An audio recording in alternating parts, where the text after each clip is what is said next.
Hello everyone, Derek Johnson with Tatango.com. Getting a lot of questions recently about iPhones, and if you are sending mass text messages to iPhones, are the iPhones or iOS, are they filtering or screening mass text messages? I think it's coming from a couple articles that have been written about this feature functionality. So most articles, they reference something that kind of looks like this. As you can see, you got all messages, known senders, and unknown senders.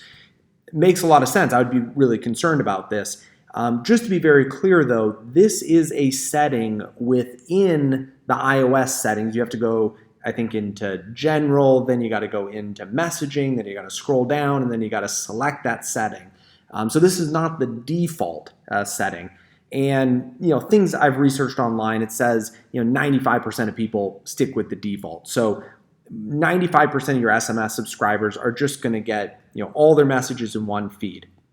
Now, if they do go into settings and they do select filter unknown senders, the good news is right off the bat it automatically defaults to all messages. So again, you have another shot at just being listed there. Then I started kind of testing out in the unknown senders, because that's the area that you don't want to be. Again, you don't want to be in the unknown senders because most people I think would kind of play in the known senders and the all messages, but the unknown senders, like that's the spam messaging. So you don't want to be included in that. Now, I've been testing it, and I'm on the beta of the 14, I think, 0.4. Unknown senders, if they're not in your address book or you have not replied or messaged them. So if you're texting an SMS campaign, let's say you text join to 12345, automatically it goes into the all messages category from that phone number 12345. Even though it's not in your address book, you've engaged with them. Therefore, Apple thinks that you know that person, so it goes into your known senders category. That's number one. So again, if people are texting help, if they're texting stop, if they're texting join, if they're replying yes to an opt-in confirmation message, that is all going to bump them up into the known senders or all messages, obviously. Second one, which is a little more interesting, and we're recommending this a lot for our clients right now, is if the phone number, let's say 12345, is in your contact, address book on your phone, then it automatically goes to known senders as well. So we're seeing a lot of clients that during the opt-in workflow, so they're sending out a message saying, please reply yes to confirm this is, your phone number. You just entered it onto, this website or that website. They reply yes, which again would put them right into the known senders anyway. Then after they reply yes, hey, thanks, be sure to add, this V card, essentially add, this phone number to your address book. The nice part about that too is when you do that, not only are you, going to be in the known senders, you are also, instead of the 12345, you can customize that to be, the brand, business, organization name there. And then also you can customize the little face logo, so it could be the logo as well, which is great.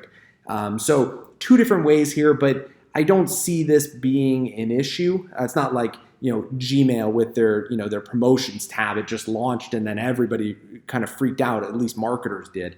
Now, if you do look at the very bottom of my screen here, as you can see, filtered by.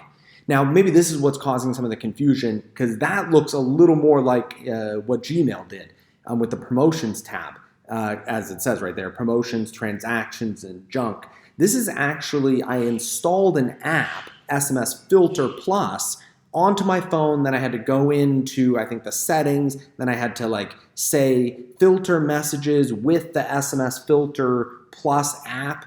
It was very complex, and even right now it doesn't work. You got to set up all the filters that you want to have.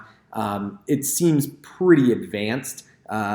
So I don't think people are going to, number one, turn on the known sender functionality, then go download the SMS Filter Plus or whatever app they're using to filter the messages, and then set it up.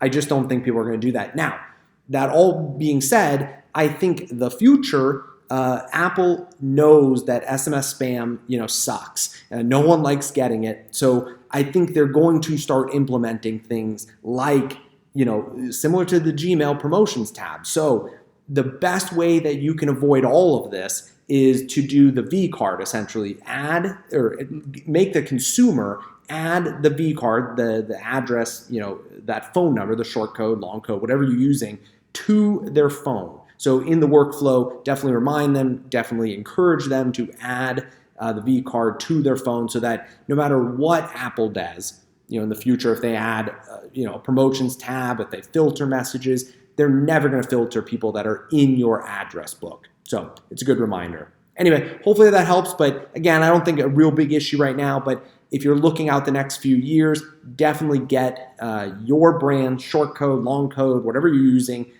into your consumer's address book, because that's going to essentially protect you going forward, no matter what Apple does.